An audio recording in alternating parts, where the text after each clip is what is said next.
इसलिए किसको किसको चाहिए? लोकसभा के निर्वाचित सदस्य मतलब सांसद, ठीक है?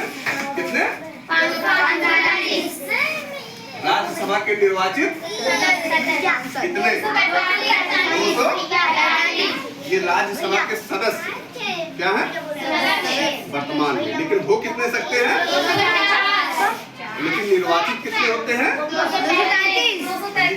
बच कितने रहे हैं? 12। ये 12 जो है निर्वाचित नहीं होते, इनको विधायक लोग नहीं चुनते। इनको कौन चुनता है? इनको मनोनीत किए जाते हैं। किसके द्वारा? राष्ट्रपति के द्वारा। इनका चुनाव नहीं होता, इनको नियुक्त किया जाता है, मनोनीत कर दिया जाता है। इस वजह से ये भाग नहीं लेते। क्यों? क्योंकि ये शब्द जुड़ा है ना, निर्वाचित नहीं है। और कौन भाग ले सकता है? कौन? 235 लोग। निर्वाचित सदस्य कितने? 233। तो 233 से भाग लेंगे ना। और तीसरा कौन भाग लेगा? राज्य के विधायक या विधानसभाओं के सदस्य। हाँ, विधानसभाओं के सदस्य। कौन सदस्य? निर्वाचित सदस्य। कौन सदस्य? निर्वाचित सदस्य। निर्वाचित कौन है? जैसे यूपी में कितने लोग निर्वाचित हैं? यूपी में विधानसभा के कितने सदस्य? 403। और दिल्ली में? ठीक है। उत्तराखंड में भी?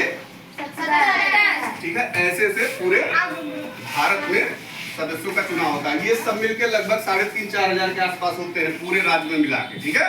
28 राज्य, 8 केंद्र, हाँ, पूरे भारत में, ठीक है? ये सब मिलके कौन कौन?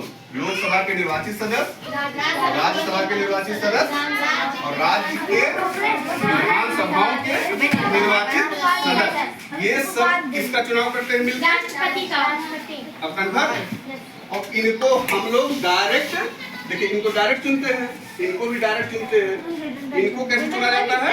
जिसको हम चुने होते हैं 403, वो लोग मिलकर 233 लोगों को चुनते हैं, जिसमें से यूपी से 31 लोग चुने जाते हैं और लोकसभा के 80 लोग। ये सब मिलके किसका चुनाव करते हैं? राष्ट्रपति का। हमने जिसका चुनाव किया, चाहे डायरेक्ट चाहे इनडायरेक्ट, ठीक है, उन लोगों ने किसका चुनाव किया? राष्ट्रपति का। तो एक हिसाब से हम ही ने चुनाव किया ना। अगर हम इनको ना चुनते तो ये कैसे राष्ट्रपति चुनते? ठीक है। तो इसी वजह से कहते हैं कि राष्ट्रपति का चुनाव अप्रत्यक्ष तरीके से होता है। कैसे? इनडायरेक्ट तरीके से। कोई कंफ्यूजन? कोई कंफ्यूजन नहीं ना? याद रहेगा हमेशा कि कैसे चुने जाते हैं राष्ट्रपति। हाँ? और इसमें जो आधे जैसे 100 वोट पड़ा, एक उदाहरण दे रहे हैं, उसमें जब आधे से अधिक होगा, यानी 50 प्लस 1 होगा, तभी वो माने व्यक्ति जो है, जैसे 100 वोट पड़े तो 100 में 51 वोट पाना किसी को जरूरी है। यदि दोनों को 50-50 मिला तो 50-50 मिलेगा तो फिर से जो है गिनती होगी। जो खड़े रहेंगे, जो मैंने 3-4 लोग खड़े हैं, जो लास्ट जो सबसे कम वोट पाए रहेंगे उनको हटा के फिर से गिनती होगी। हर हाल में उनको 50 प्लस 1 पाना जरूरी है, माने 51 वोट पाना जरूरी है, ठीक है? 50 से ज्यादा, 50% से ज्यादा वोट पाना जरूरी है। जैसे मान लीजिए 1200 वोट हुए, 1200 वोट पड़े तो कितने वोट पाने जरूरी है? 600, ठीक है ना?